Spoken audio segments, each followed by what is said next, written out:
ಪುರುಷಾರ್ಥ.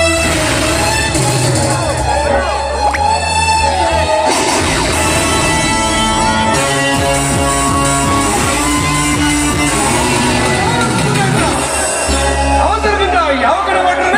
ನಿಮ್ಮ ಬಳಿ ಹೊರಟಿರುವ ಜೆ.ಕೆ. ಸಾವ್ಕಾರ್ ಅದು ಯಾವುದ ಮುಖ್ಯವಾದ ವಿಚಾರ ಮಾತನಾಡಬೇಕೆಂದಿರುವಿರಲ್ಲ. ನೋಡು ಸುಧೇಂದ್ರ, ಹಿಂದೆಂದಿಗಿಂತಲೂ ಊಹಿಸಲಾರದಷ್ಟು ಎತ್ತರಕ್ಕೆ ಬೆಳೆದು ನಿಂತಿದೆ ನನ್ನ ನಿನ್ನ ಕಾಮ್ಯುನಿಕೇಶನ್. ಸಮಾಜದ ಉದ್ದಕ್ಕೂ ಅಮೃತವಾಣಿ ಮಾಸಪತ್ರಿಕೆಯ ಮೆರುಗು ಮೂಡಿದೆ. ವಿದೇಶದಲ್ಲಿ ಒಳ್ಳೆಯ ಗುಣಮಟ್ಟದ ಉಪ್ಪಿನಕಾಯಿಗೆ ಒಳ್ಳೆಯ ಬೆಲೆ ಇದೆ.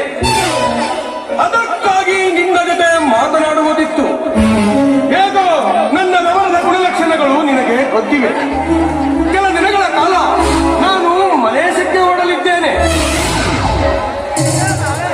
ಶೇಷು ಮನೆಗೆ ಬಂದವರ ಯೋಗಕ್ಷೇಮ ವಿಚಾರಿಸುತ್ತಾನೆ. ಉಳಿದೆಲ್ಲ ಜವಾಬ್ದಾರಿಯನ್ನು ನೀನು ನಿಭಾಯಿಸಿದರೆ ಖಂಡಿತ ಜೆ.ಕೆ. ಅವರೇ, ನೀವು ಕಷ್ಟಕಾಲದಲ್ಲಿ ಸಹಾಯ ಮಾಡಿದ್ದೀರಿ ಅಂದ ಮೇಲೆ ನಿಮ್ಮ ಅನುಕೂಲಕ್ಕೆ ನಾನು ಅಭಾರಿಯಾಗಿರುತ್ತೇನೆ.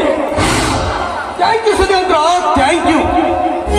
ಆಕಸ್ಮಿಕ ಎಂಬಂತೆ ನೀನೊಂದು ರೈಲ್ವೆ ನಿಲ್ದಾಣ ನಡೆಸಿಕ್ಕೆ. ಪಾಪ ಅದು ಯಾರು